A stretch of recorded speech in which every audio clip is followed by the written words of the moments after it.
And good morning then. We're back for a second day of trial. Is there any problem getting in this morning, or? Pardon, Your Honor? Was there any problem getting in this morning? I just want to know for the 8:30 start. I want to be. No, I hit print on a 53-page document and had a jam. So other than that, it's not a problem. Okay, we can start at 9 o'clock if we want. I just want to try to start on time if I tell the jury a certain time. So I apologize, Your Honor. that's okay. Everyone got their microphones up and ready to begin opening statements then? In 1 second. All right, I'll give you a couple minutes to get set up then. Mr. Wu, do you have your microphone all set and ready to go? Not quite yet, Your Honor, and also we have a couple of matters that we should address outside the presence of the jury to help expedite and make things run more efficiently. Test. Test. Okay. I think you're both good. Okay. So my understanding is that defense is going to stipulate to the admissions of the photographs, which are marked. I'm sorry. Take a look at those and make sure you agree to everything. Exhibit numbers 2 through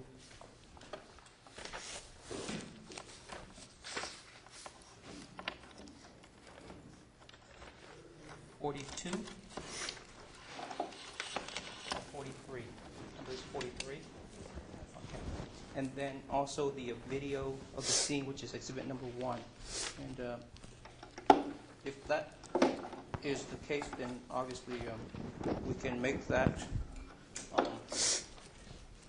We can do that in front of the jury when they're in here, so that we can obviously you don't have to go through the whole exercise of identifying them and things like that, which is obviously a little bit more efficient that way. And counsel? Yeah, and Your Honor, my client's just double checking that we're both in agreement as to their stipulation. Counsel, if you need to plug in, you can plug in right here. Oh, thank you. Well, I'll plug in if I need it. Otherwise, we're going to be limited and have that thing. We don't want to hit push and have it hold on to cords, right? We don't want to move it over here and have cords. We're not going to move it. It's going to sit right there. Okay. Okay, Your Honor. Ms. Johnson, are you okay with these? With the photographs? Yeah. And the scene video. Okay. If you need to talk with me, we can. Does that include the We'll talk about it. This stipulation is just to make sure that we don't. It's up to him. The jury. Okay. If not, we can Come in.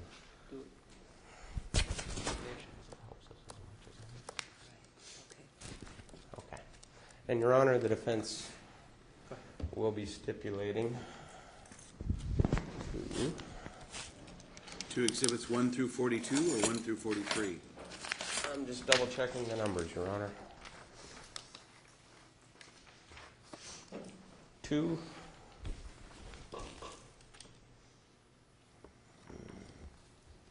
2, 3, 4, 5, 6, 7, 8, 9, 10, 11, 12, 13, 14, 15, 16, 17, 18, 19, 20, 21, 22, 23, 24, 25, 26, 27, 28, 29,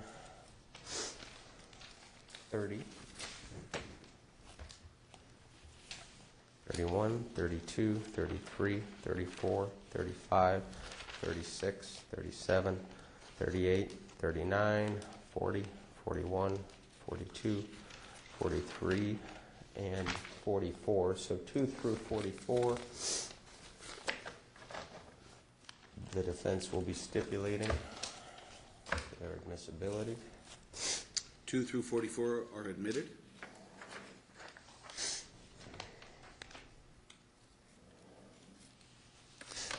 As well as Plaintiff 1, which is the scene video. 1 is admitted. Now, I've not personally watched this particular CD, but I understand from counsel he got this from the court clerk following the last trial. It was retained by the clerk. So that's where it's been the whole time. Based on those representations, then? Right. And we did stipulate to their admissibility at the last trial, too. Okay. One is admitted.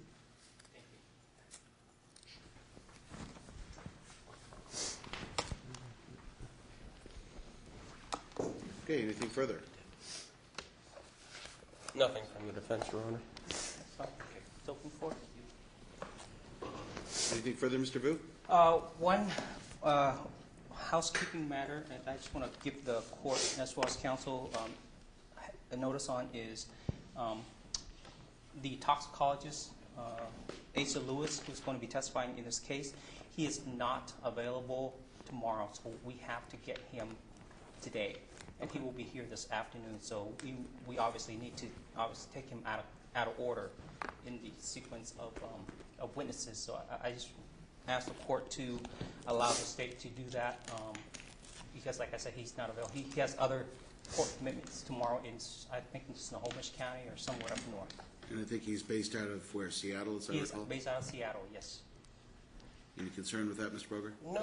They can call their witnesses in whichever order they want, Your Honor. Okay. So I just want to apprise the court of that so that there are no surprises and no questions about why he's being called when other witnesses have not been called in terms of the blood draw and things like that. So, And who are we expecting as witnesses this morning, then?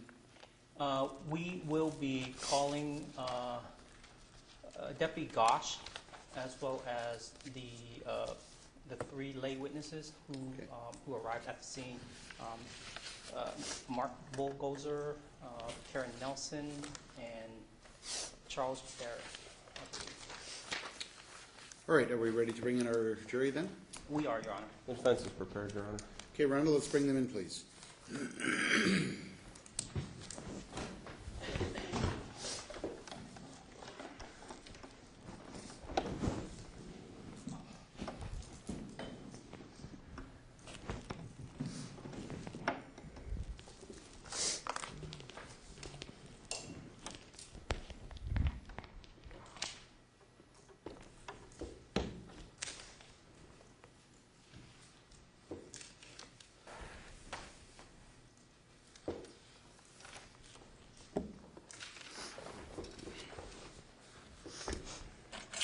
Oh, and also for the record, Your Honor, the state did file the state's proposed jury instructions and provide copies to counsel and the court. I received the cited and clean copy.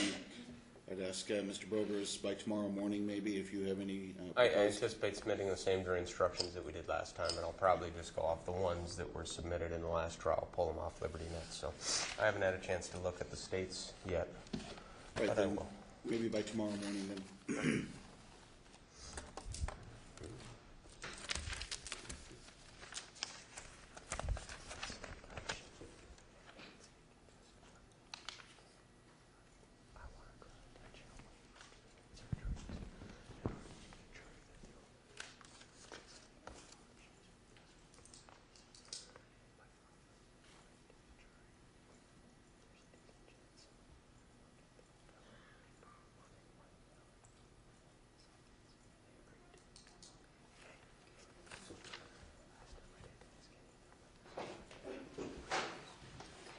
So it's one short of the same thing.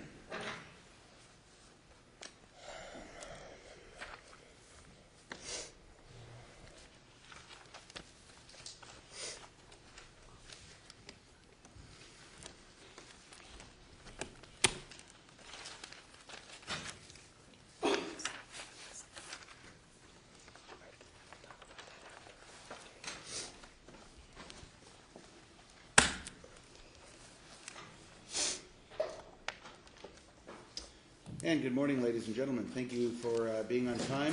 We had a couple of procedural matters to take up, so that is why we're starting just a few minutes later than we'd hoped, but we're ready to go now, and I think we'll streamline some of the presentation today from some of the work that we just got done. So at this time, I'll ask you to please give your attention to Mr. Vu, who will give the opening statement for the state.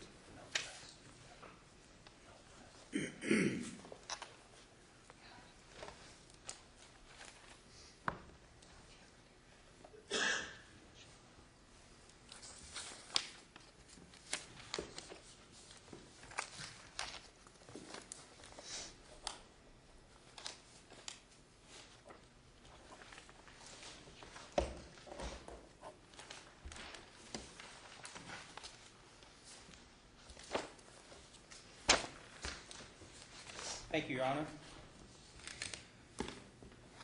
Counsel, members of the jury. This case is actually quite simple. The facts are pretty much undisputed.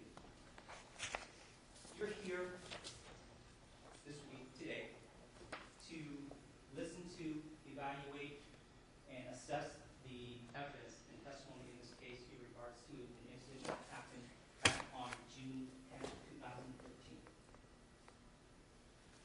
Like I said, the facts are pretty undisputed. What happened that morning was about just before 7 o'clock that morning. Justin Carey, who was 16 years old at the time, had gotten up and prepared for school. Okay, June 10th was, I believe, a Monday.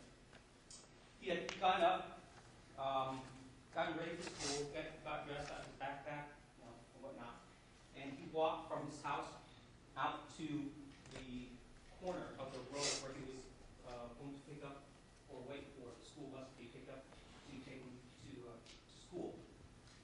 Justin, at that time, went to Battleground High School. Okay?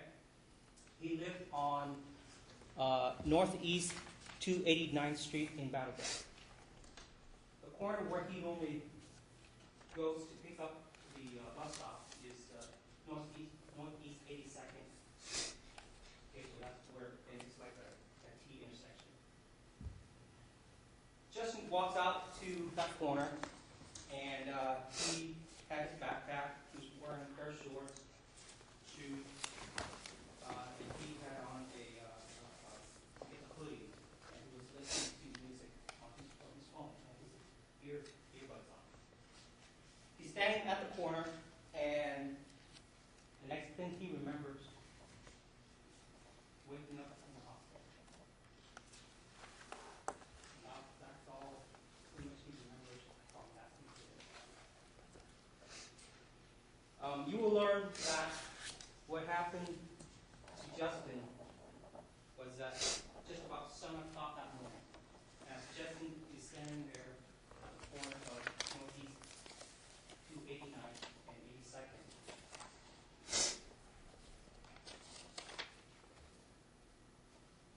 Shaun Johnson was driving her Nissan Altima to work. She was heading south. I'm sorry, I didn't turn on my signal. I apologize.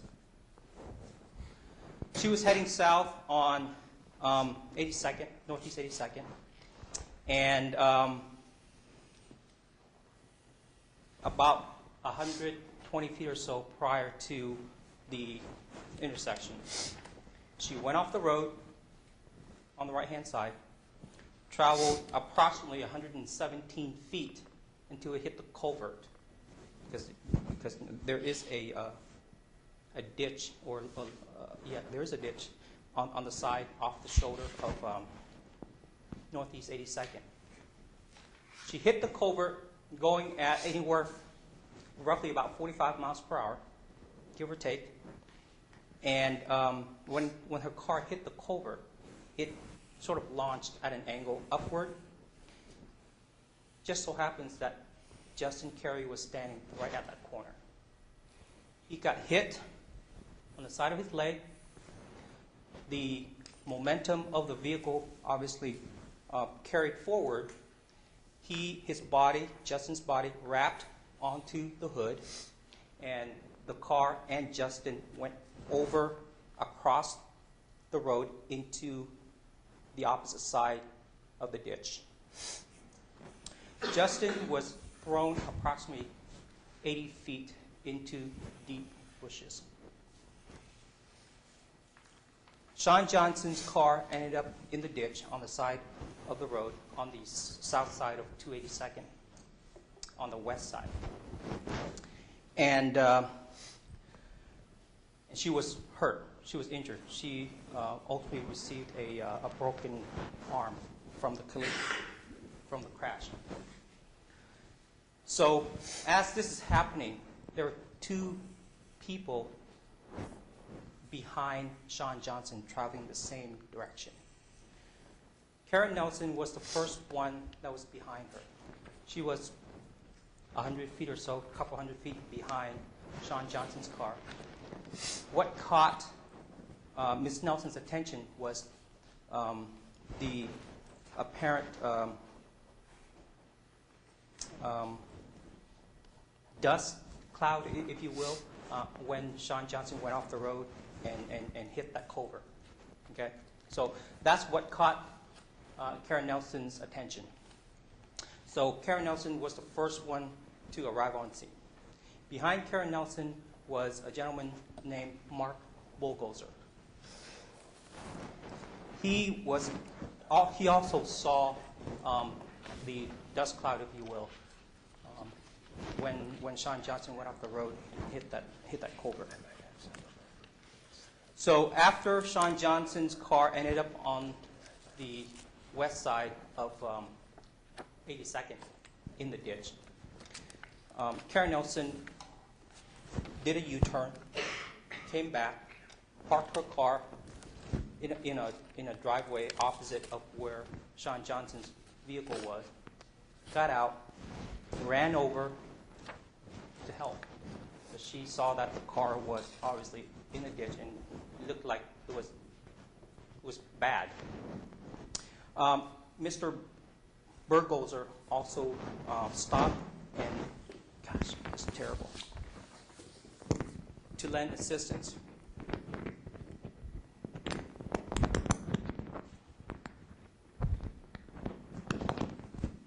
Hopefully this is better. So what Karen Nelson saw, observed, heard when she arrived at the defendant's car was that she saw that the only person in the car was the defendant, Shaun Johnson.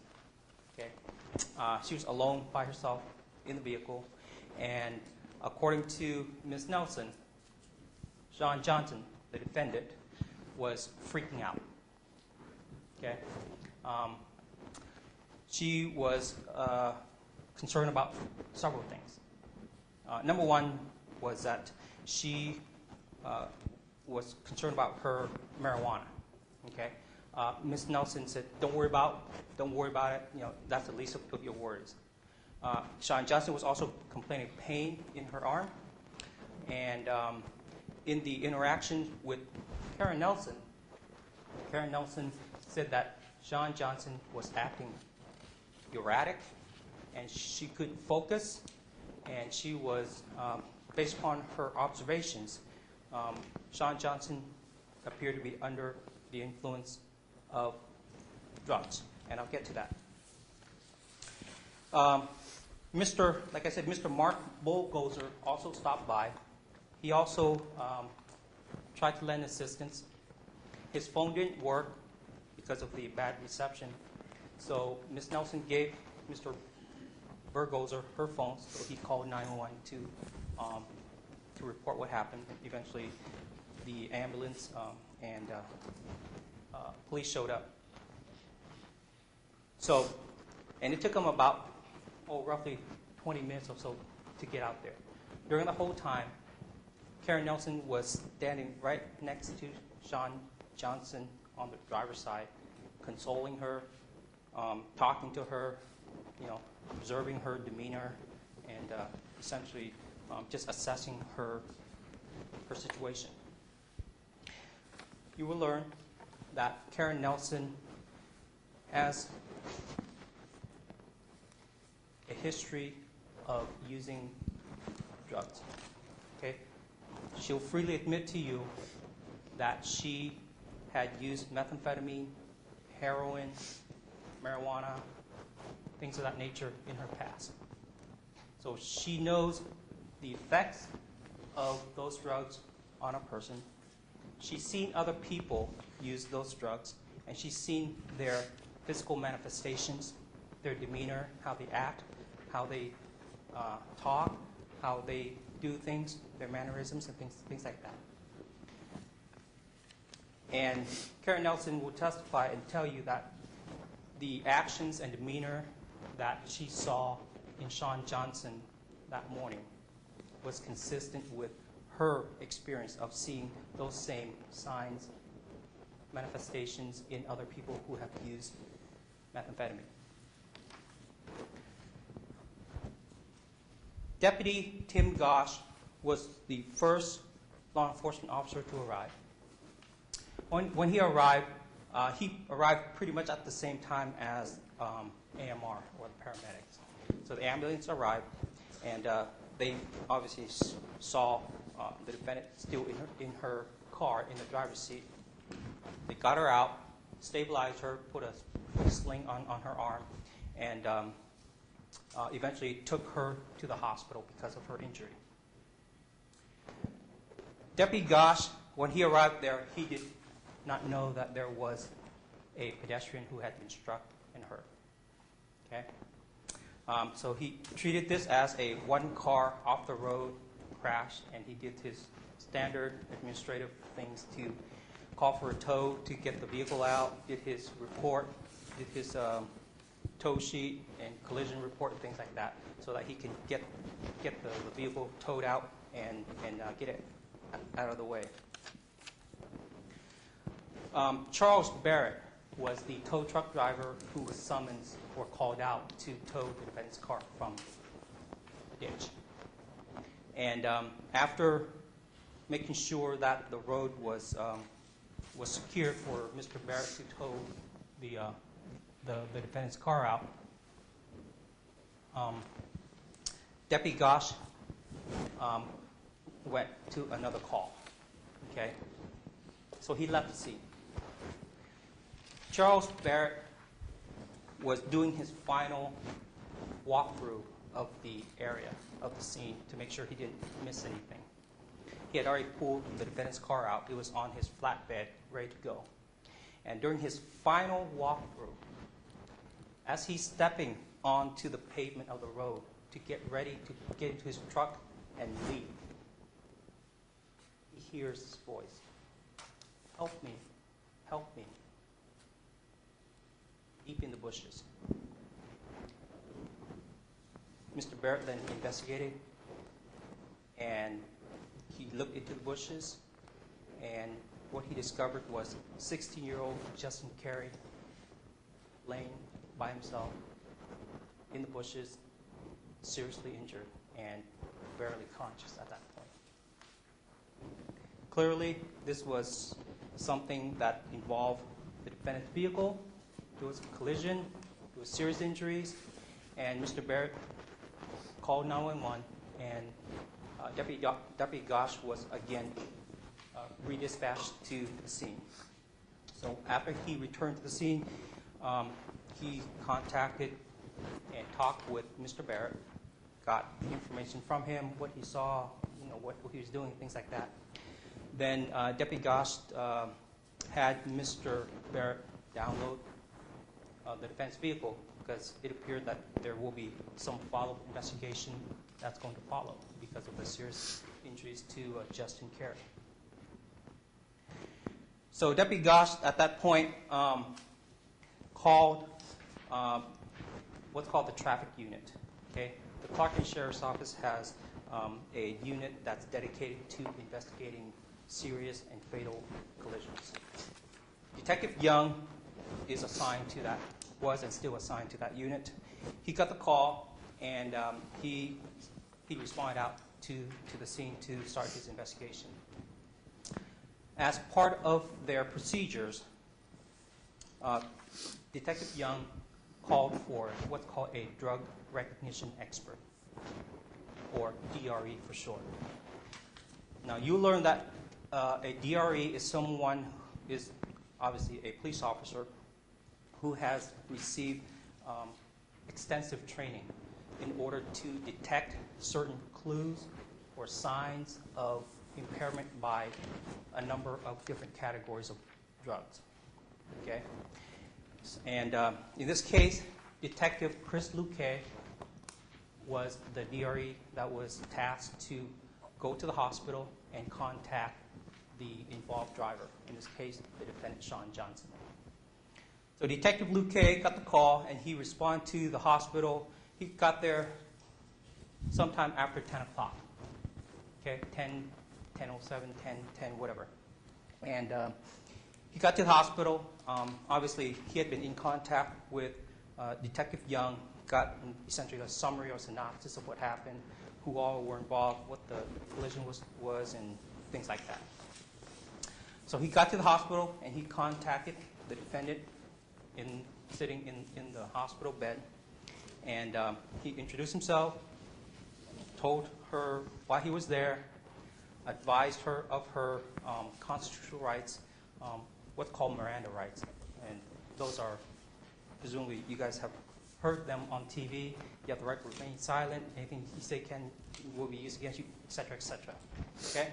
So after advising the defendant of her rights, Detective Luque, acting in the capacity of a drug recognition expert, he began to assess her for signs of impairment. Okay? And what he noticed were things, clues that he was able to pick up because of his training. Let me backtrack a little bit.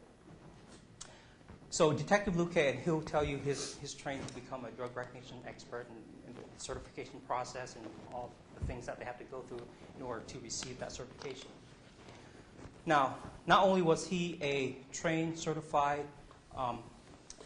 drug recognition expert, prior to becoming a police officer, he had also been trained as an EMT, okay, or emergency medical technician. So he used to be in an ambulance and respond to scenes, to crashes and whatnot throughout North County. Okay? So he had received that medical training also before he became a police officer. So he has that medical training background in his, obviously, in his repertoire, in addition to the DRE training.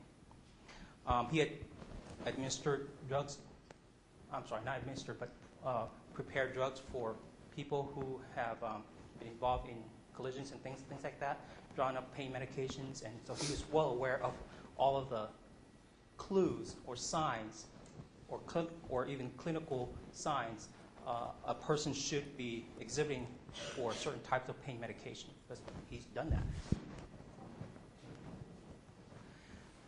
And also, what he did as part of his routine was he talked with medical staff, who had treated the driver, so that he can have an idea of what medications, either pain medications or whatnot, that have been given to the person, so that he has, I guess, a baseline of, if you will, of what to expect, what to see in the person he is about to be evaluated.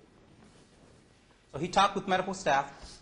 Medical staff told him that the defendant had been given Dilaudid and fentanyl, okay, in certain quantities, and you'll hear about the 1 milligram and whatever, 50 milligrams and things like that.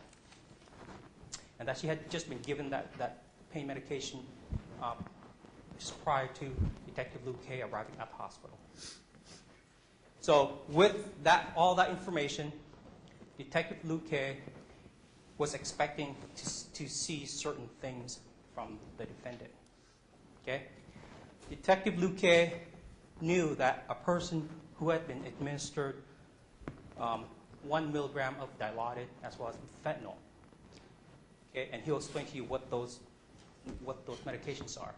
Essentially, they're painkillers, narcotics, analgesics. And when a person is given those medications, everything slows down because it's meant to, repress your pain so that the medical staff can do things for you. So your blood pressure should be down, pulse rate should be down, you should be really, really sleepy, groggy, and oftentimes just knocked out, okay, because of the purpose of that pain medication.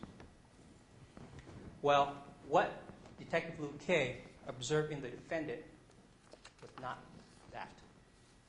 What he observed her was she was awake, alert, her blood pressure was elevated, her pulse rate ranged from 94 to like 100 beats per minute the entire time that he was with her.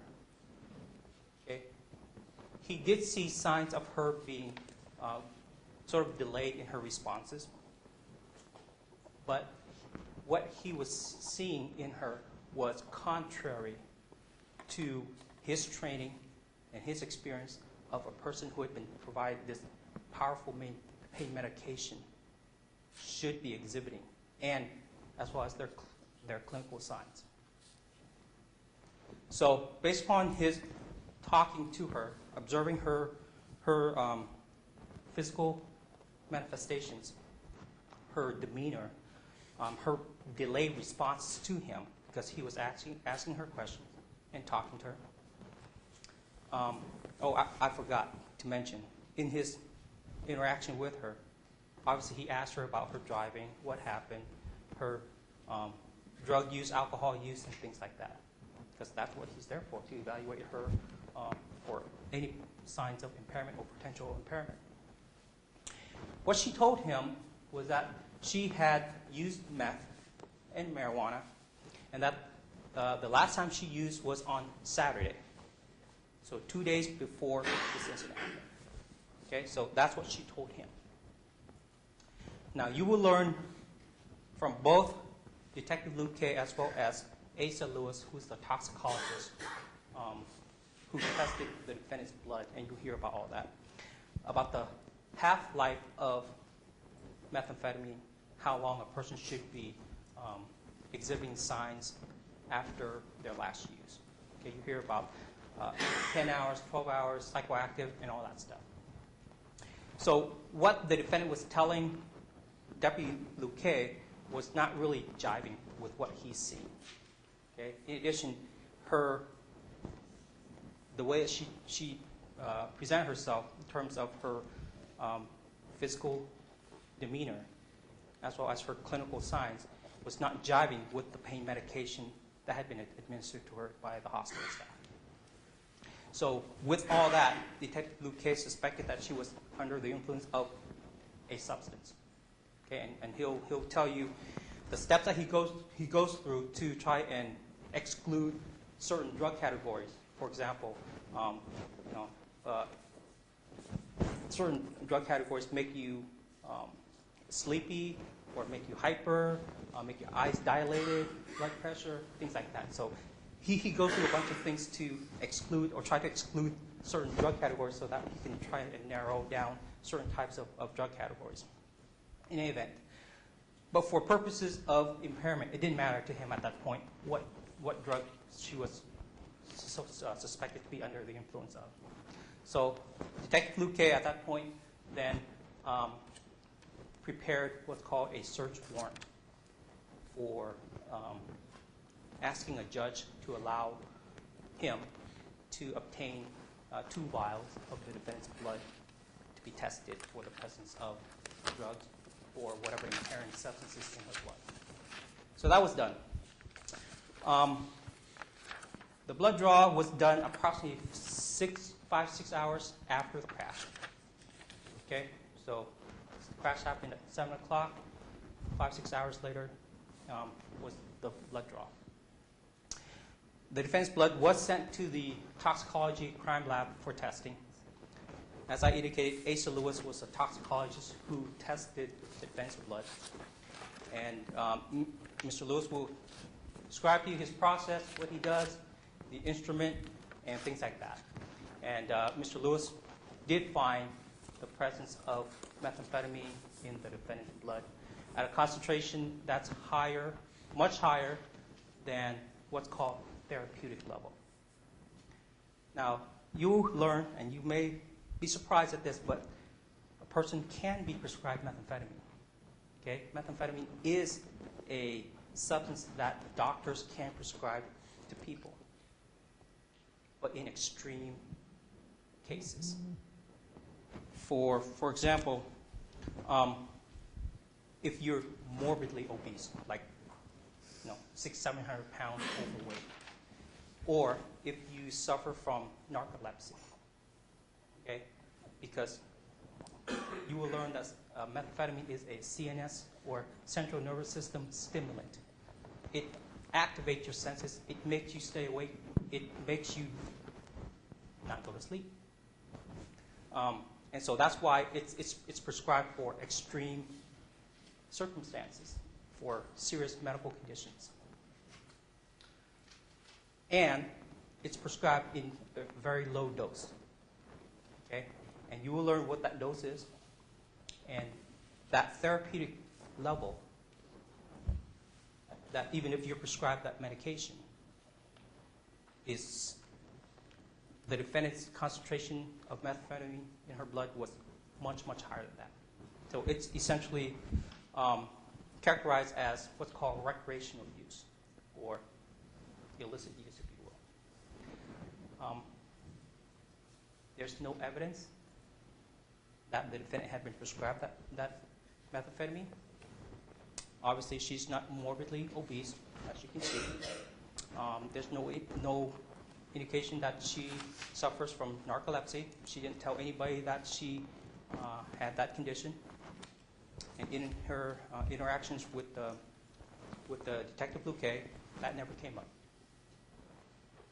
So that's essentially the things that happened with Shaun Johnson. So that's the impairment part of this case.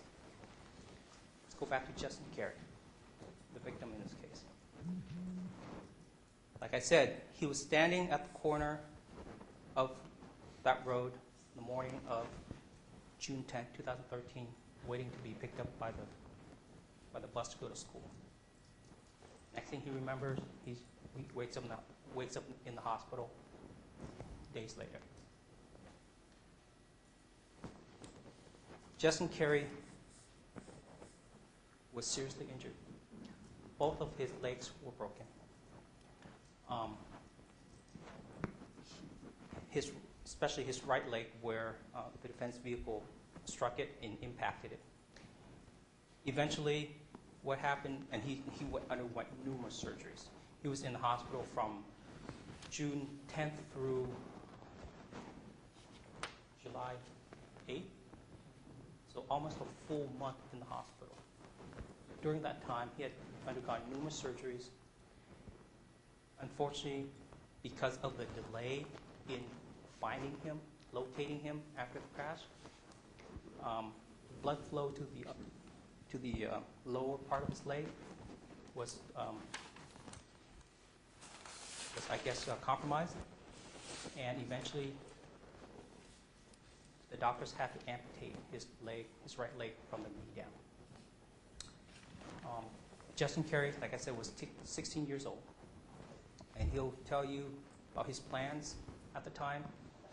He was planning on joining the military, going off and do great and wonderful things for his country. With this amputation, he can't do it. So his dreams, his plans were dashed. His mom will also testify, Jeanette Chumley. She will come in and testify to you when she received that call that morning, telling her that her son was at the hospital. She was freaked out. She'll tell you what they had to go through as a family in the aftermath of this crash to help Justin adjust to life as an amputee. Obviously, this was a very, very sad case. And you will get that. You will hear all that. And you will be asked, in the end, to decide whether or not the state has proved the case beyond reasonable doubt. So at the end of the case, the judge will give you what's called instructions. So that's the law of the case. Okay? And there are elements that the state has to prove for the crime of vehicular assault. Okay?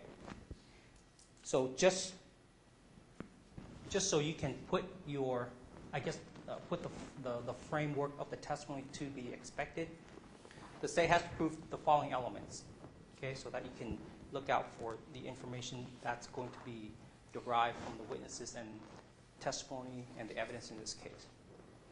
Okay, the elements are that on June 10th, 2013, Shaun Johnson, the defendant, operated or drove a vehicle. Element 2 is that the defendant's vehicle operation or driving approximately caused substantial bodily harm to another person. Element number 3, that at the time the defendant was under the influence of any drug. Element number 4, that this occurred in the state of Washington. You will also receive a number of instructions that define for you certain terms, for example, substantial bodily harm and all that, and that'll come. But bottom line is that those are the 4 elements that this trial is about. Okay? There will be other instructions and special verdict and all that, but that's we'll get to all that.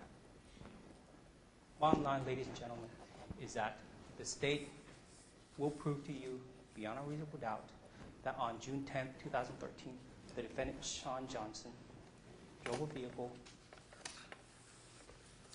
When she drove that vehicle, she caused substantial bodily injury to another person, in this case, Justin Carey. That at the time, she was under the influence of a drug. In this case, methamphetamine. And that obviously this occurred in the state of Washington because it happened in Battleground. So at the end of the case, I will come back and ask you to find the defendant guilty of that crime because the facts, the evidence, the testimony will prove beyond a reasonable doubt that Shaun Johnson committed that crime. I will ask that you find her guilty of that crime. Thank you. And thank you. Does the defense wish to give opening statement or defer? We will give opening right now, Your Honor. Thank you. Then, ladies and gentlemen, please give your attention to Mr. Boger.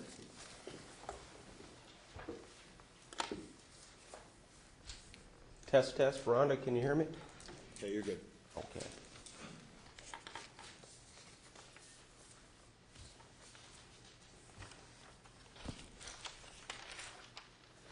Ladies and gentlemen, sometimes a crash really is just a crash. Sometimes a crash is just an accident. Even if somebody is seriously injured in an accident or a crash, that does not make it a criminal offense. Ladies and gentlemen, the prosecution has chosen to charge this case as vehicular assault.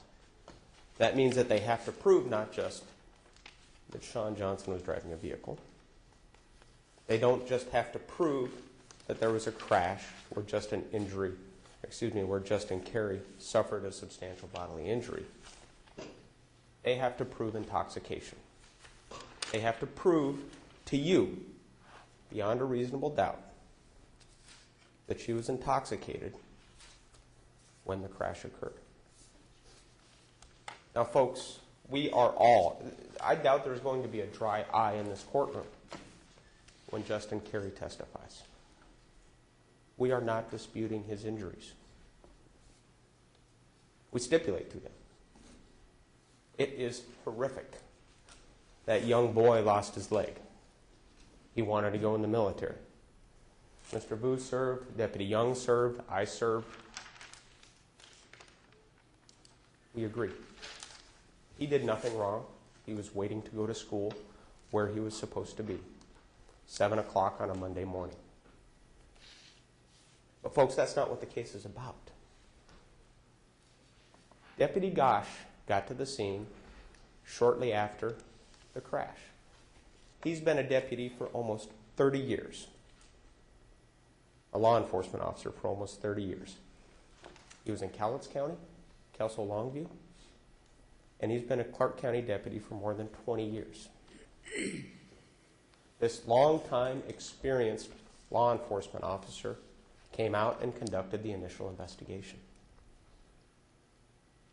He talked to witnesses. He interviewed Miss Johnson. He allowed her to go to the hospital without a police escort.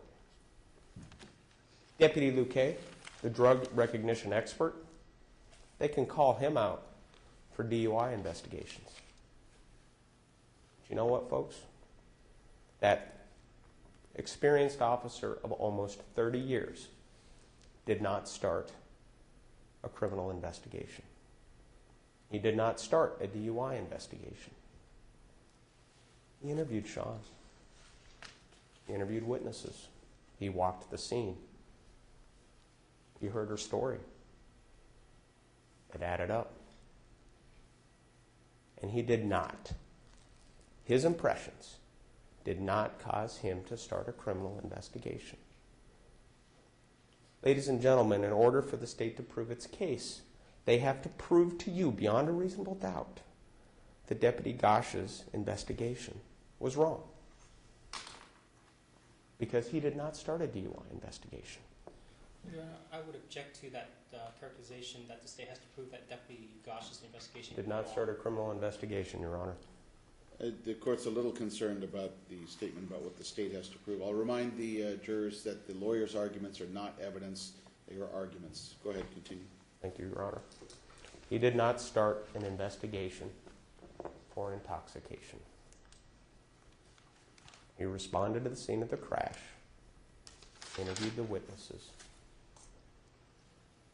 No investigation for intoxication. Now, for 90 minutes, it was just a single car crash. Fortunately, Justin was found. But that does not change what Deputy Gosh saw.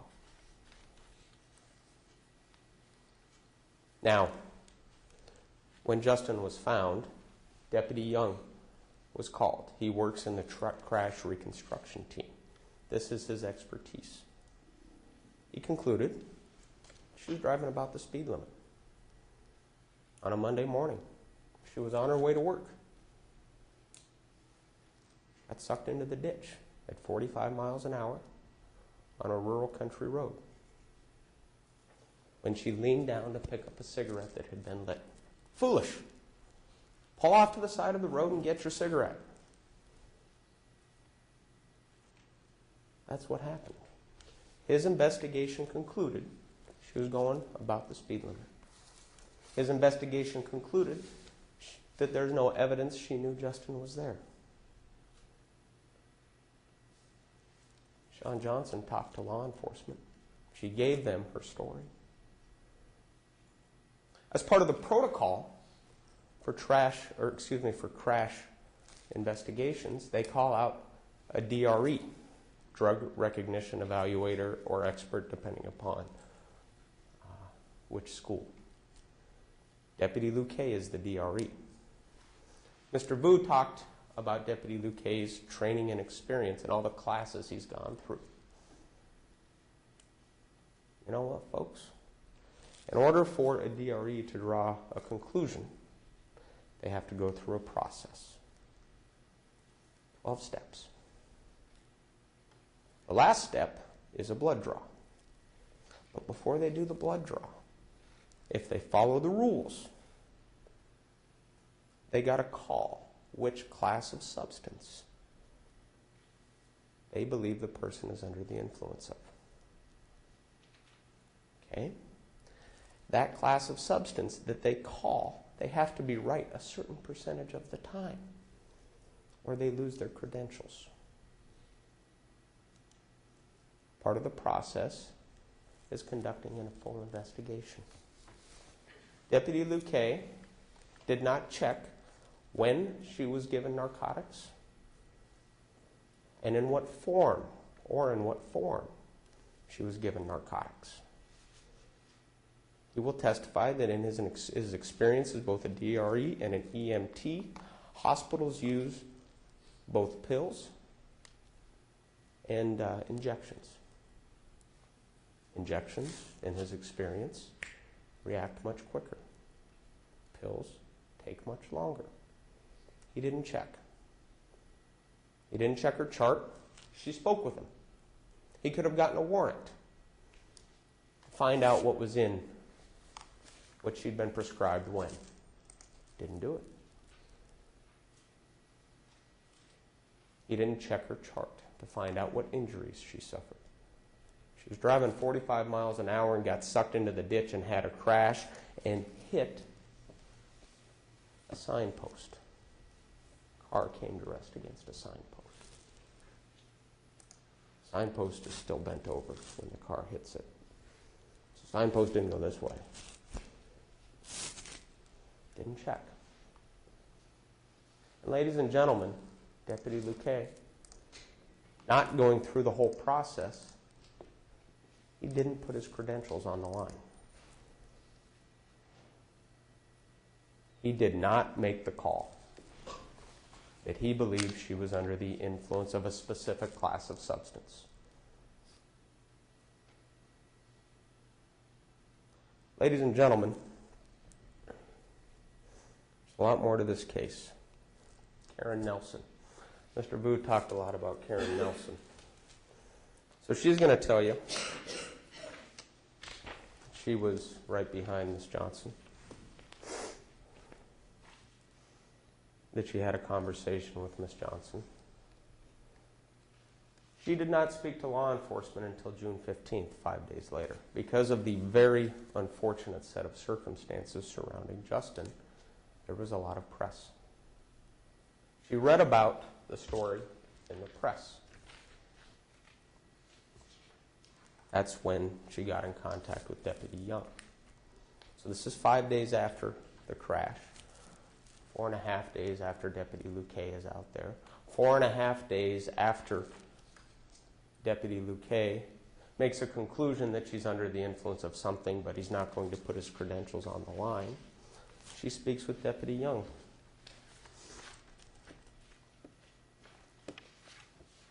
This incident that happened 3.5 years ago, this is the report from Deputy Young.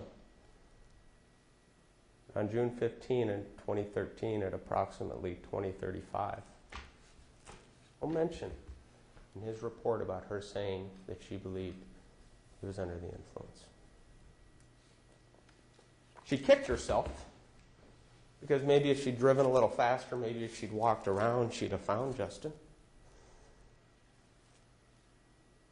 She doesn't mention what Mr. Vu just said she'd be testifying to. Deputy Young was leading the investigation. He's sitting right here.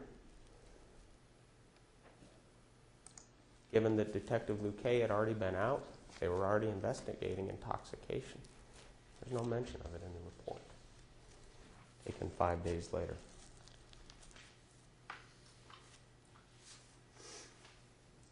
Folks,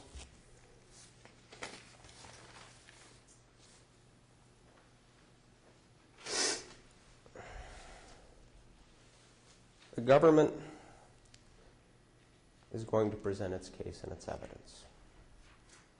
They're going to show that Ms. Johnson was driving a car and that that car crashed. We agree. We agree. They're going to show that Justin Carey was found about 90 minutes after the crash in the bushes, lucky to be alive. Thank God. We agree. In fact, we stipulate. Justin Carey lost his leg. I'm not going to argue it. The fact that there was no DNA on the car, I'm not going to. Last you're going to hear about that. The case is about intoxication. Deputy Gosh, law enforcement officer of almost 30 years, did not start a DUI investigation. Deputy Young did not write in his report that Karen Nelson told him or that Karen Nelson believed that she was high at the time. Which brings us to the blood.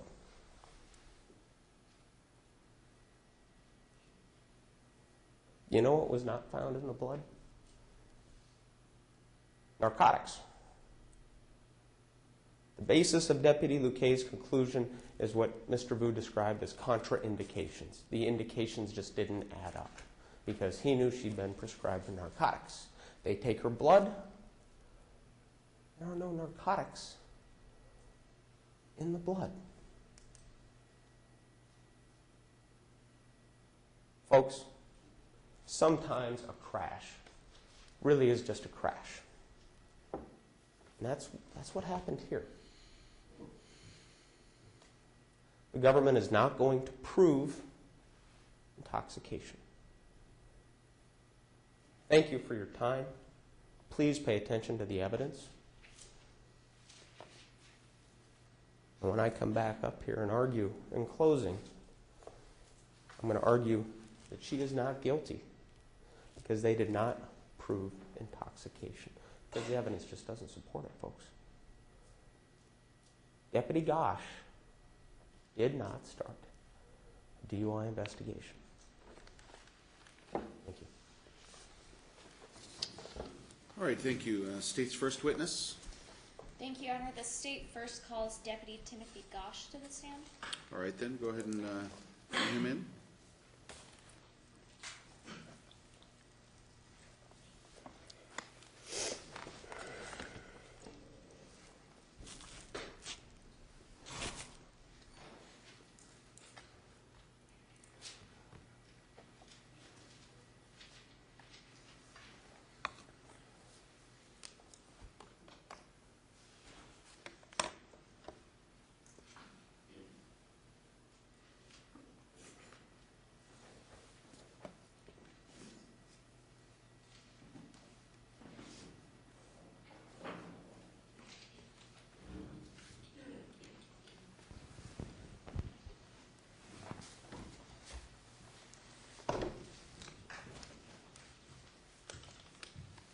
And please raise your right hand. Do you solemnly swear or affirm the testimony you're about to give in these proceedings is the truth? Yes, Your Honor. Have a seat. Please state your full name and spell your last name for our record. My name is Tim Gosh. My last name is spelled G-O-S-C-H. Good morning, Deputy. Good morning. Can you please tell the jury where you're currently employed? I'm currently employed by the Clark County Sheriff's Office. And how long have you been with the Clark County Sheriff's Office? I've been with the Sheriff's Office since 1990, so coming up on 22 years, 23, almost 23 years. Okay. And can you describe to us your duties as a deputy for the Sheriff's Office? I'm currently assigned as a patrol deputy. I work the northeastern district of Clark County, and I respond to 911 calls for a variety of different things, including traffic accidents, natural deaths, pretty much whatever they throw at us. Okay, so you said you're just assigned to the Northeastern District? That's my primary patrol district, yes. Okay, and whereabout is that? So my primary patrol district is everything from the East Fork of the Lewis River to the North Fork of the Lewis River, and everything from Northeast 50th Avenue to Skamania County. And is that where you were assigned your primary patrol in June of 2013 as well? Yes, it is. Okay. And can you explain to us what sort of training you underwent to become a deputy? In addition to being a reserve officer with the City of Kelso, classified as a temporary full-time for 4 years, I received a number of training hours through the City of Kelso, a 225-hour reserve academy, another 4 years of on-the-job training with them.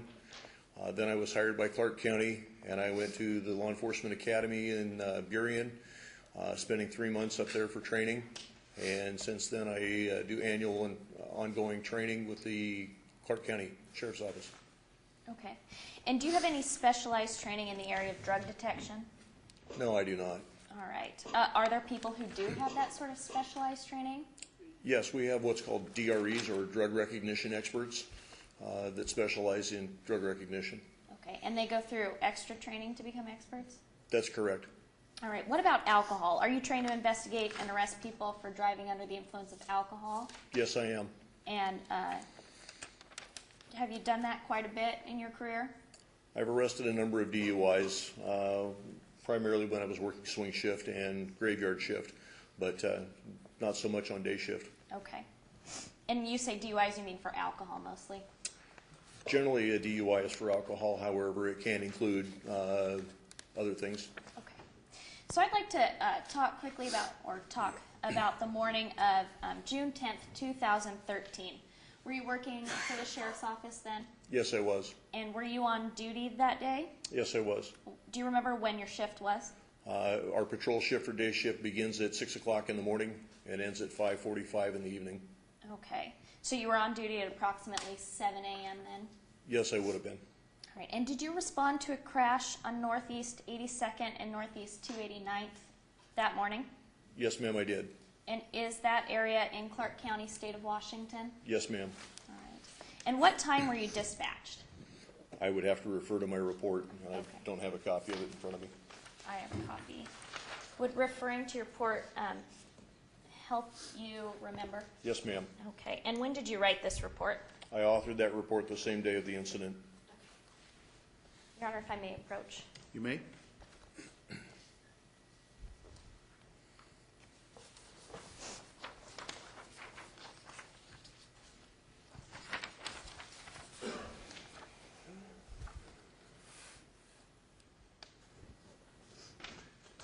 It appears that I was dispatched to that location at 7:07.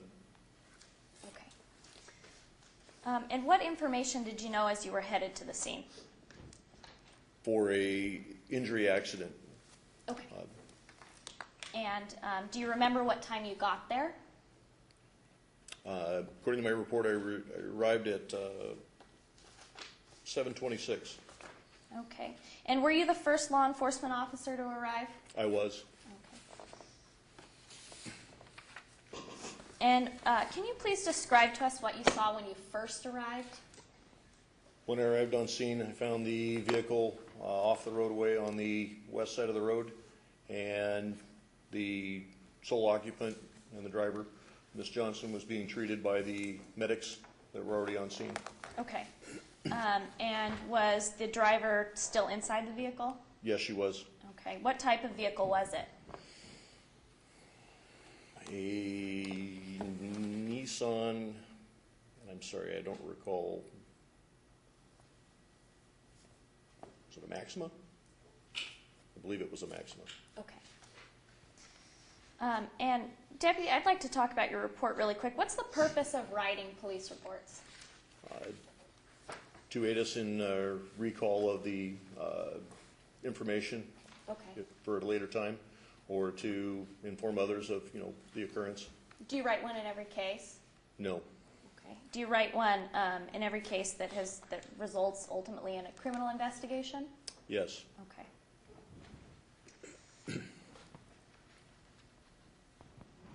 And so when you testify, your report helps you just recollect all the specific Some of the information, yes. information. Yeah. Okay. Were there any other occupants in the vehicle beside the driver? No, there was no one else as far as in the vehicle prior to the medics. Okay. And you said that the vehicle was on the west side of the road. Do you know which direction it was facing? It was facing southbound. Okay. And can you describe that road and the area that it was in? Northeast 82nd Avenue at 289th Street is a long straightaway. However, it's hilly and your vision's obstructed as you're traveling north or south. The actual location where we were at was down in one of those depressions. As 289th Street itself takes off and goes to the west is a gravel road, and it doesn't line up with 289th Street to the east from there. There's a slight difference in the two roads.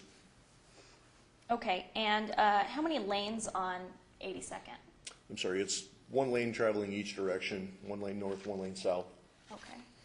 And is it a curvy road, straight road? It's a straight road, but as I stated, it's real hilly. Okay. And what about the sides of the roads? Is there lots of brush or gravel or open fields? Well, it all depends. At that particular point, the grass was about, 7 feet tall at the time. It's fairly brushy. There's bushes and grass on the west side, and on the east side, you'll see, if there's any, I don't know if there's any photos. If there's trees that are just a few feet off the roadway in places. Okay. So you said that when you arrived, the vehicle was in the ditch on the west side of the road? That's correct. And did you see indications that there were other vehicles involved in the collision? No, I did not. Okay. And what did you do once you arrived?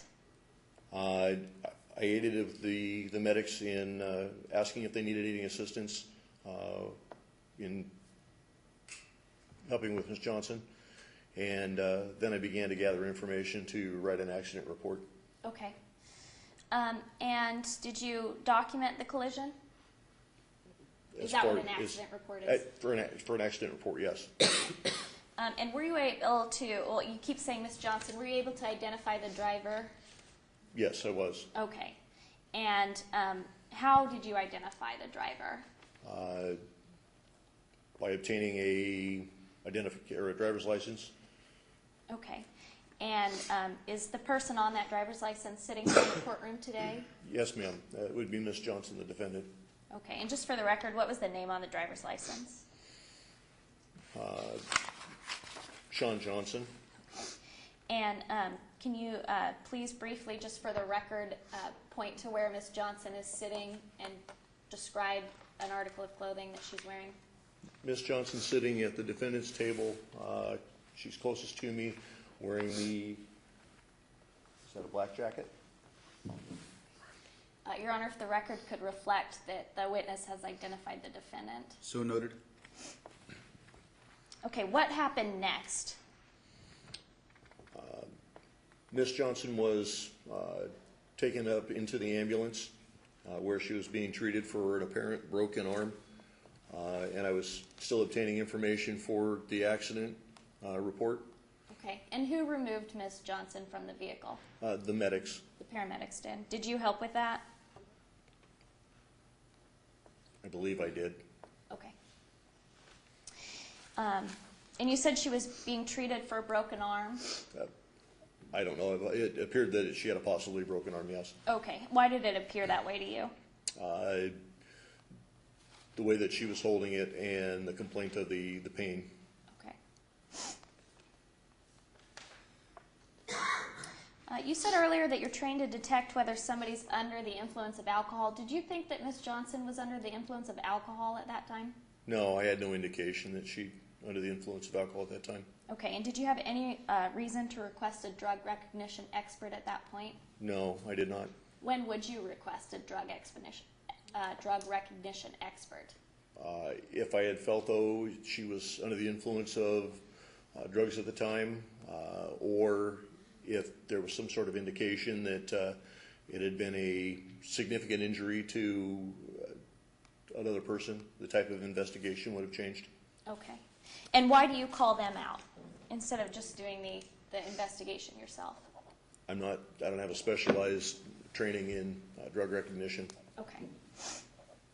So is it fair to say they'd be better at detecting whether somebody was impaired by drugs than you would be? They'd be far better. Okay. And do you know what happened to Miss Johnson? Was she taken anywhere to treat her injuries? She was transported to the hospital. Okay, and who transported her? I believe it was AMR. Okay, so the ambulance? Yes. Did you go with them? No, I did not. Okay, what did you do? I remained on scene until the tow operator arrived, and then I cleared and responded to another call. Okay, and do you know who arrived from the tow company? Charlie Barrett with Battleground or Clark County Towing, I believe. All right, and do you know what he did? He was there removing the car and cleaning the debris from the ditch. Okay, and so you left once he had arrived. Yes. And why did you leave the scene? I had another call to go to. Okay. And did Mr. Barrett stay there? Yes, he did. He was still on scene when I left. Okay. And at some point, did you receive another call from dispatch? Yes, I did. And can you please tell the jury what that call was about? I was advised that the tow operator, Mr. Barrett, had found someone in the ditch and that appeared to be significantly or seriously injured. So they asked me to return to the scene. Okay. And do you remember what time that was?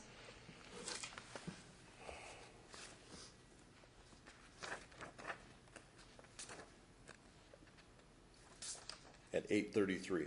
Okay. And do you remember what time you got back to the scene? At 8:37. Okay. So can you please tell us what you first saw when you arrived back at the scene, I guess the second time? When I arrived back on scene, the medics were out there before I was, and they had already located the victim, Justin, short distance from where we had been in the ditch, removing the Miss Johnson's crashed car and herself. And Justin Carey appeared to have significant injuries to a leg and possibly his torso. Okay. So can you describe these injuries or what you saw?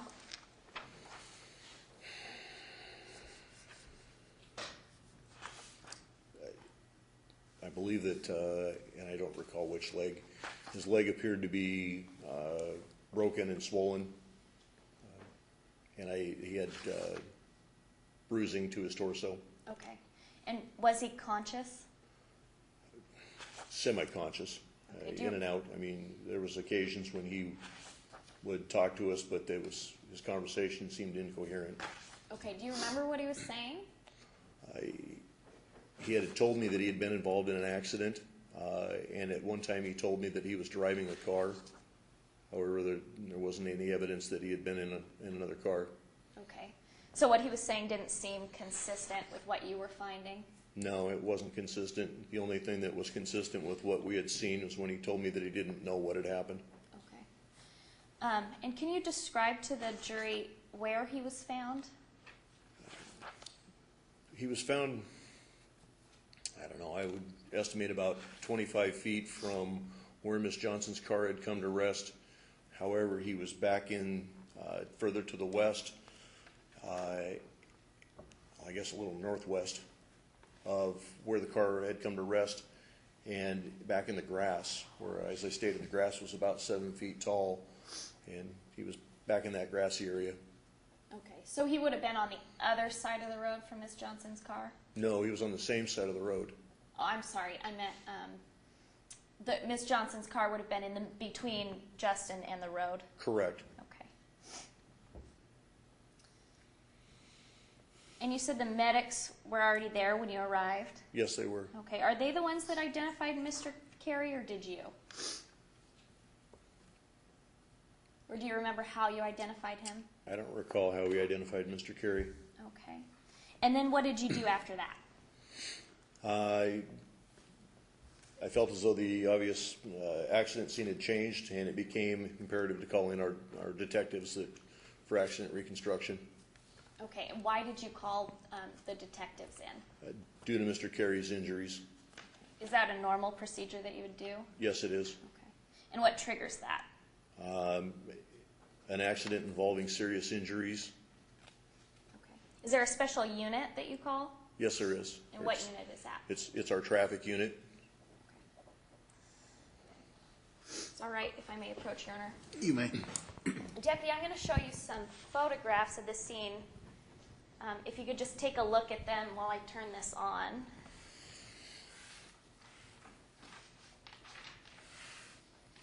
And these were all previously admitted?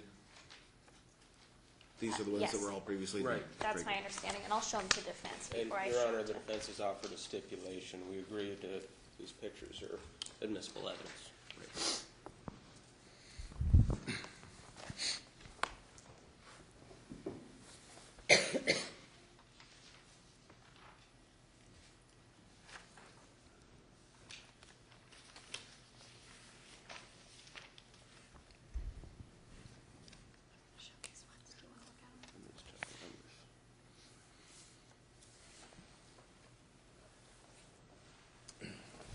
2, 3, 4, 5, 13, and 11. 2, 3, 4, 5, 13, and 11.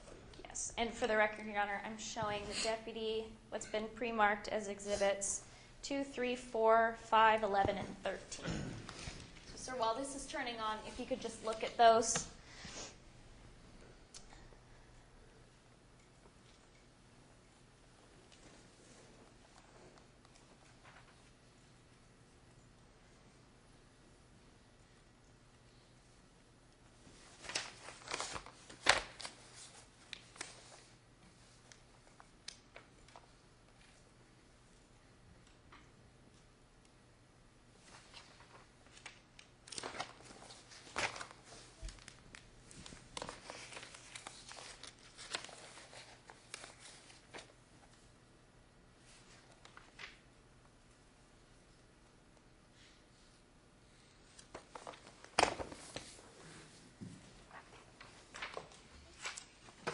And do you recognize what's in those photos? I do.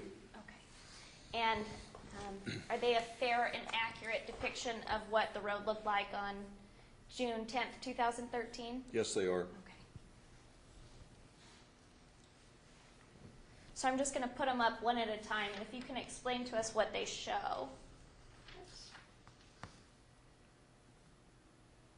This is a picture of Northeast 82nd Avenue from the north facing southbound with 289th Street being on your right, going to the west.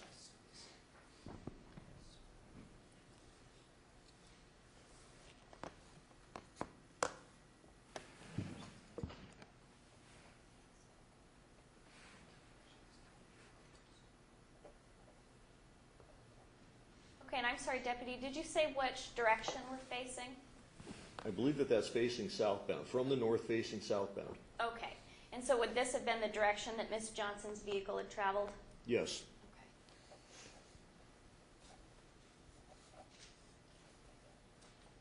And Mr. Gosh, if you can slide just a little bit to your right, then the microphone will keep you better even when you have your head turned. Sorry, sir.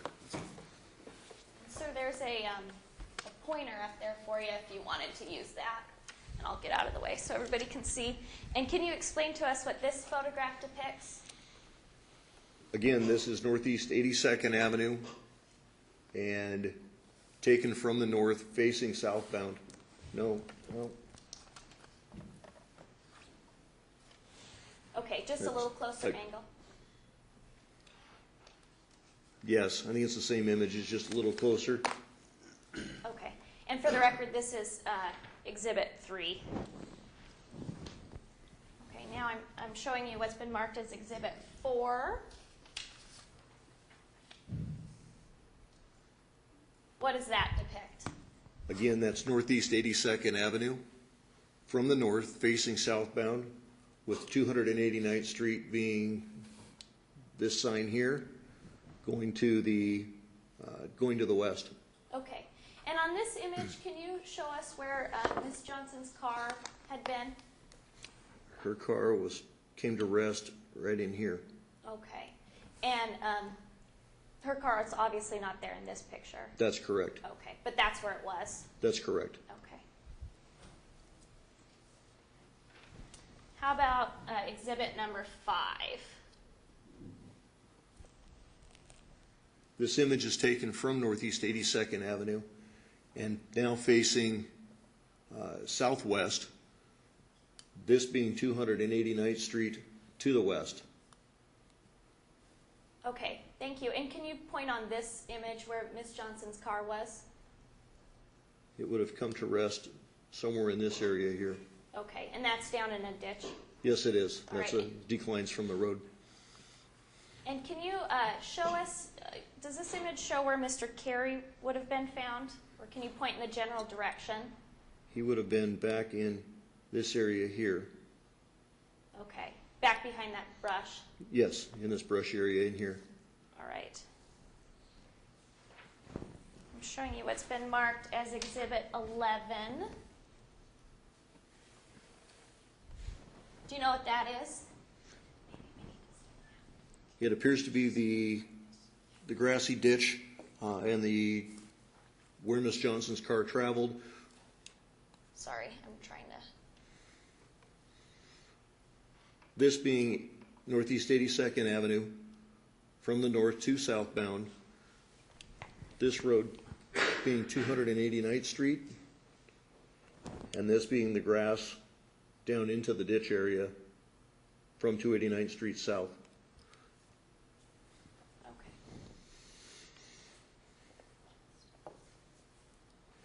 Sorry, we're just trying to figure out how to adjust. The image is a little washed out.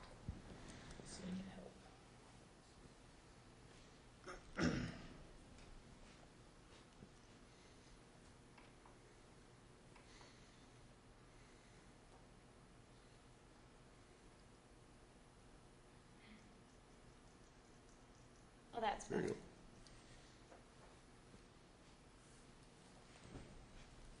go. Okay. So can you describe to us again what this picture depicts? This road here is Northeast 82nd Avenue, from the north to the south.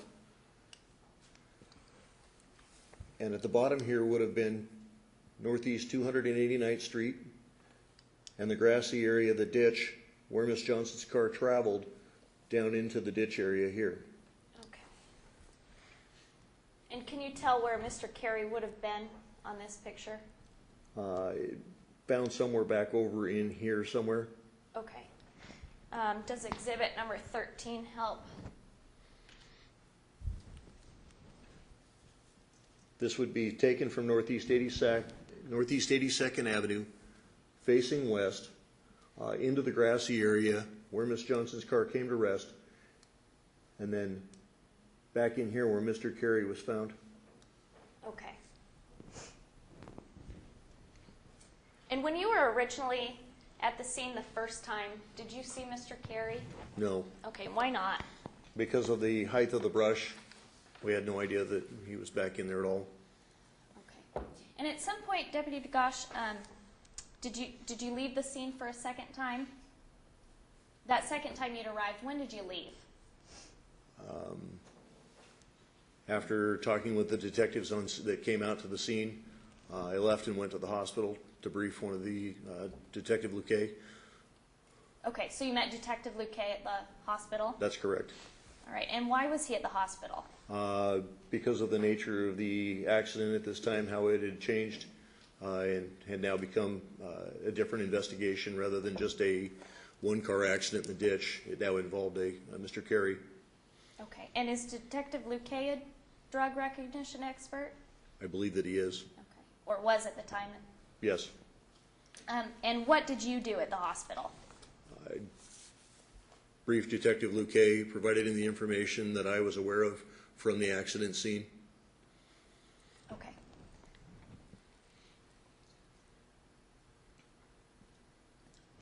Your Honor, I have no further questions at this time. I'll be using that. Okay. Cross-examine? Please, Your Honor. So, Deputy Gosh, you said you were a temporary full-time officer in Kelso Longview for 4.5 years? Correct. You wore a uniform? Yes, I did. Did you carry a gun? Yes, I did. Were you a licensed law enforcement officer? I was. Temporary full-time, what's that mean? Means that they didn't pay me or give me any benefits for 4.5 years. But you still responded to calls. I was a full-time police officer for the city of Kelso. In 23 years here in Clark County? That's correct. You would call out a DRE if you believed somebody was under the influence or if there was evidence of a substantial bodily injury, correct? That's correct. You did not call out a DRE after initially responding, did you? No, I did not. You spoke with Ms. Johnson? Briefly in the ambulance, yes. So you spoke with her? Yes, I did. You looked at the scene? Yes, I did.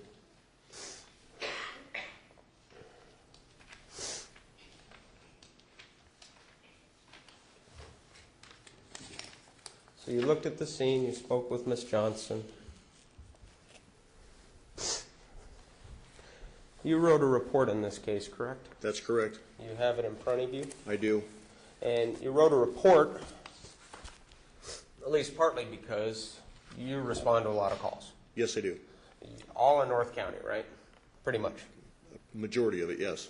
From about this part, which is what, northwest of Battleground, is that right? Correct. Northeast 50th Avenue to the Clark County Skamania line. Okay. So from west of Battleground all the way out to Skamania. Correct. And north to From the east fork of the Lewis River to the north fork of the Lewis River. And what's just north of the North Fork of the Lewis River? Cowlitz County. Cowlitz County. So most of North County is your patrol area. Correct. Okay. You go out on a lot of calls. You probably have to testify on occasion. I do. And sometimes you have to testify a substantial time after the incident, correct? That's correct. Reports help you remember, right? Yes, sir. But they also help the lawyers in the court, right? I would imagine. You list witnesses. Pardon me? You list witnesses in reports. Yes, sir. You list contact information in reports, correct? Yes, that's correct. So that the prosecution can go interview folks, and so that the defense can interview folks. That's correct. And is it fair to say that these reports, you swear to them under the penalty of perjury, right? That's correct. The prosecution makes charging decisions about them, I believe With so, them. yes. right? Can you please point out in your report where you listed Karen Nelson's name? Karen Nelson? Yeah. I believe I have a Karen Nelson in my report. Oh, no further questions. Any redirect? Yes, Your Honor. Deputy, did you speak to Karen Nelson? I don't recall speaking with a Karen Nelson. Okay. And you said you didn't, well, we were talking about Mr. Carey. Do you know what happened to him? How did he leave this scene? He was transported by ambulance and then switched to a life flight, Okay, and what's life flight? an emergency helicopter transport to the hospital. Okay. And do you know which hospital he was taken to by any chance? I do not. All right. And you said that you're trained to detect whether somebody's under the influence of alcohol. That's correct. Okay, and did you think that Miss Johnson was under the influence of alcohol when you spoke to her in the ambulance? No, I did not.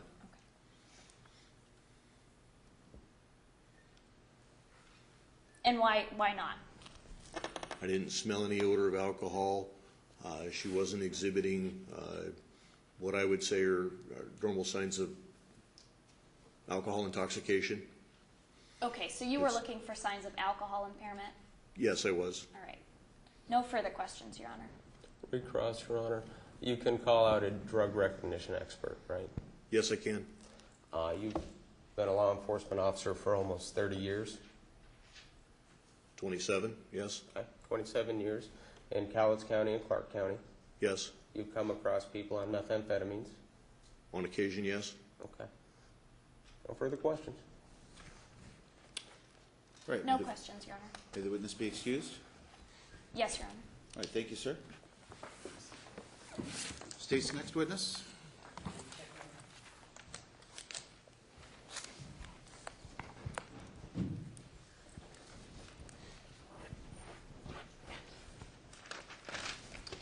And we will take a mid-morning break, ladies and gentlemen. I'm just not sure, we'll see how the witness sequencing goes here, but at some point we'll take about 15 minutes break.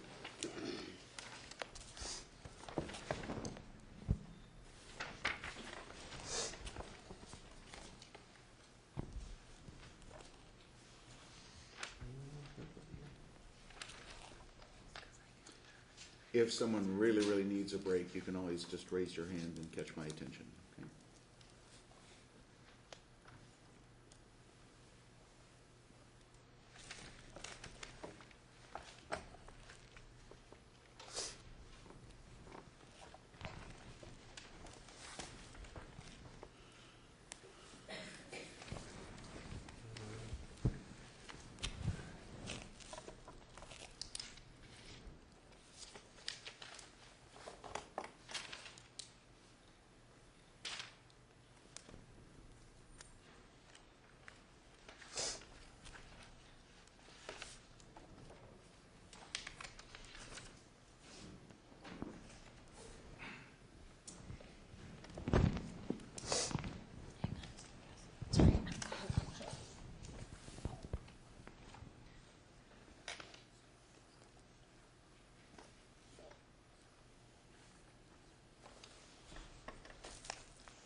Your Honor, Next witness?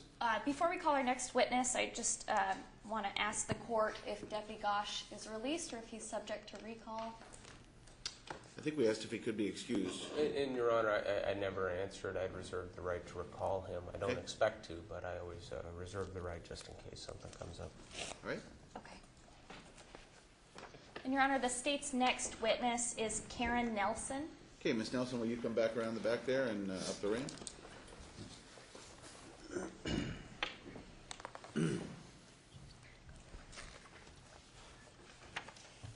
And please raise your right hand. Do you solemnly swear or affirm the testimony you're about to give in these proceedings is the truth? I do. Then have a seat. Please state your full name and spell your last name for our record. Karen Denise Nelson, KarinDenise, Nelson. Thank you, Ms. Nelson. Good morning. Good morning. Can you please tell the jury where you work? I am unemployed right now. I'm retired. Okay. Where did you work in 2013? DeWitt Construction. Okay. And whereabout is that? Salmon Creek, 13909 Northeast 10th Avenue. Okay. And where do you live about? I live at 12214 Northeast 379th Street, La Center. Okay, in La Center. And how long have you lived there? 4 or 5 years. Okay. My husband's lived there forever. Okay. Did you live there in June of 2013? Yes. Okay. So you're a resident of Clark County? Yes. How long have you been a resident of Clark County? 4 or 5 years. 4 or 5 years? Okay. Thank you. Do you remember coming across a single vehicle crash into a ditch on June 10th, 2013? Yes. Okay. And do you remember what you were doing the morning before you came across the crash? Or, The morning before, well, how did you come across the crash? I was on my way to work. You were on, okay, so were you driving? I was. All right. And you were living at La Center in the time? Yes. Okay.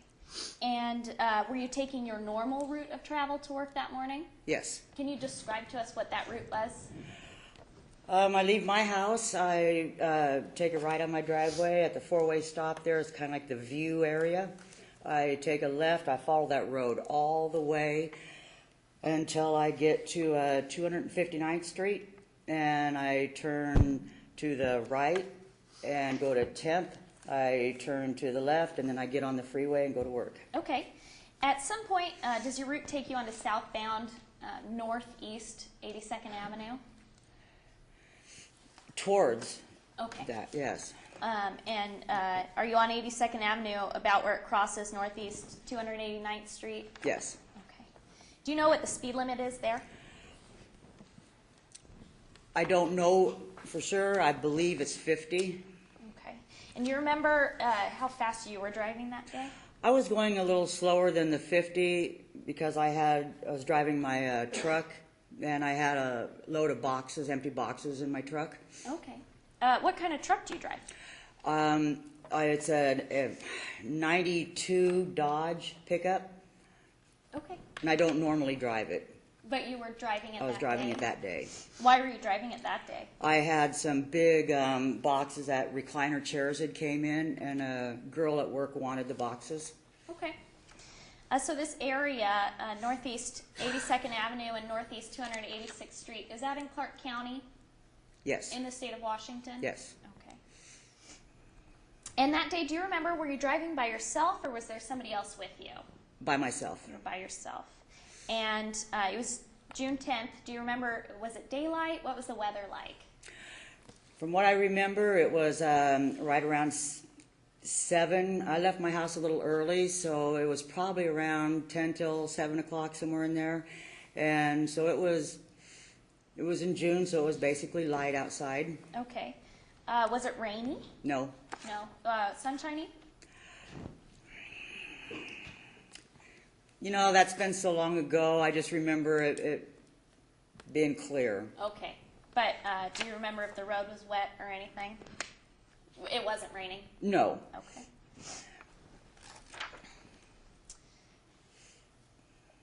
And do you remember what's on the side of the road? Are there bus stops on that road for Yes. children? Okay.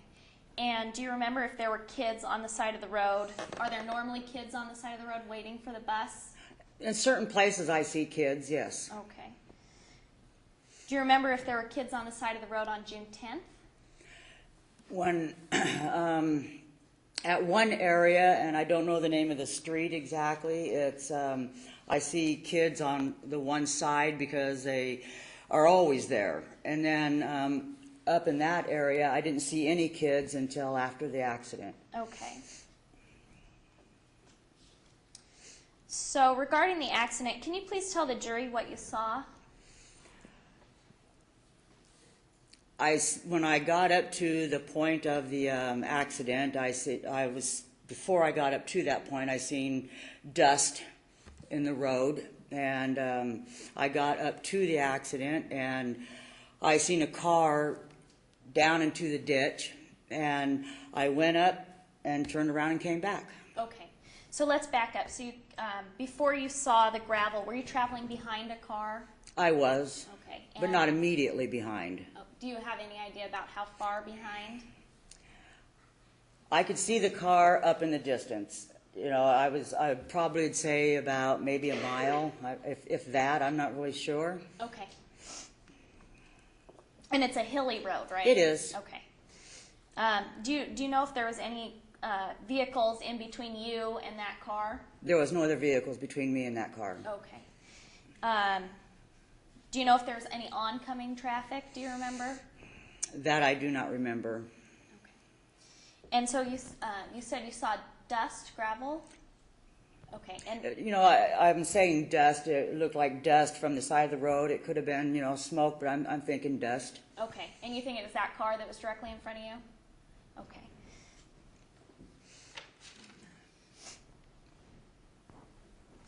And so you passed the vehicle and it was in the ditch at that point? Yes. And you said you turned around? I went up to where I could safely turn around. Okay. And then what did you do?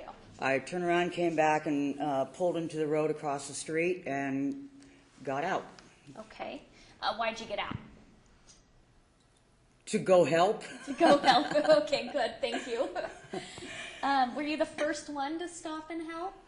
Actually, there was another gentleman that had stopped. He turned around before I could because I had the bigger truck, and he was waiting basically right there by his car when I pulled in right behind him. Okay. So he was behind you originally? He was behind me. But he was able to turn around before you could? Yes.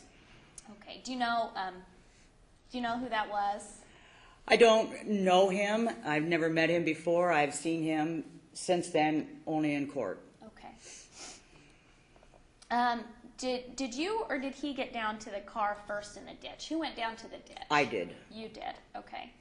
And do you know how much time had elapsed between when you saw the dust in the car in the ditch to when you got down there? You know, it all happened so fast. I'm going to say it took me a couple minutes to turn around, make sure there was no traffic. I had them big boxes in the back. I couldn't see. So. Okay, couple minutes. Okay. And what did you see when you got down to the car in the ditch? There was a girl in the car. Her driver's side door was opened. Okay. The car was a mess. Okay. I mean, the outside and the inside. She was favoring one of her arms, and, you know, the vegetation was pretty tore up. Okay. Was there anybody else in the car besides the driver? No, and I did ask her. Okay. And what did she say? She said no. No, no one else. Okay. And did you learn the driver's name? I did later. Well, I did there because she told me. Okay. And what was her name? Shaun Johnson. Okay. And do you see Shaun Johnson in the courtroom today? Yes. Could you, for the record, describe where she's sitting and an article of clothing that she's wearing? She's the lady sitting right here with the dark coat. Okay, thank you. Your Honor, let the record reflect that Ms. Nelson has identified the defendant. So noted. Thank you. So how long did you stay down with Ms. Johnson? Till the paramedics, ambulance, and fire got there. I can't tell you exactly how long it was. It seemed like forever There was quite a few cars went by. The kid across the street came out for the school bus. I was there for quite a while. Okay. And did you have a conversation with her at that time? I did. I tried to keep her talking. She, just because that's what you're supposed to do, I think. Sure. Did you try to remove her from the car? Excuse me? Did you remove her from the car? Did I remove her from the car? No. Okay. And do you remember what you talked about? I do. Can you tell us? Your Honor, I'm going to object at this point. I'd ask to be heard outside the presence of the jury. All right, ladies and gentlemen, it might be a good time for a mid-morning break anyway. Why don't you please leave your notepads in your chairs. It'll take about 15 minutes in the back, and then we'll reconvene.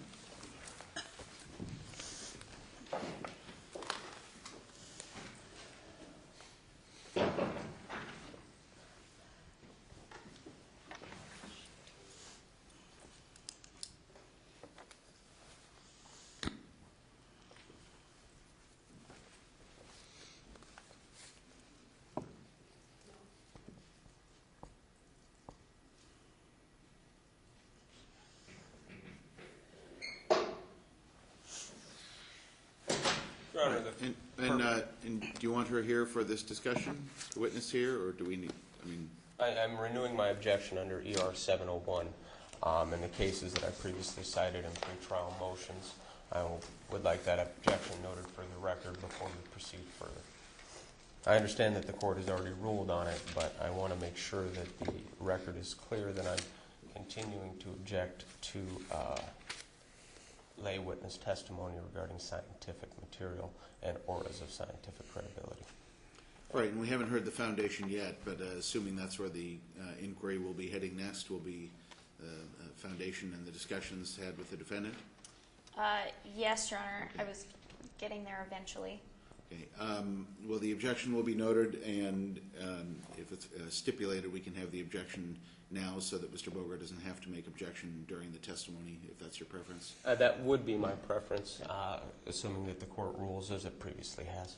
Right, well, I haven't heard the foundation yet, but recalling from the first trial and from the arguments that have already been made and the decision and the ruling already made by the court, then assuming all of that comes in the same, then the testimony is presumably admissible. So. Thank you, Your Honor. I will object if there's something that's different than Certainly. what is expected. Right, there's no necessity to make objection on those particular points that have already been brought up. Those As are long not as it's covered. consistent and the additional, or excuse me, the expected foundation is laid, then this objection is noted for the record, correct? Correct. Correct. Okay, thank you. So why don't we take about 10 minutes, be ready to resume promptly at, say, 10:30.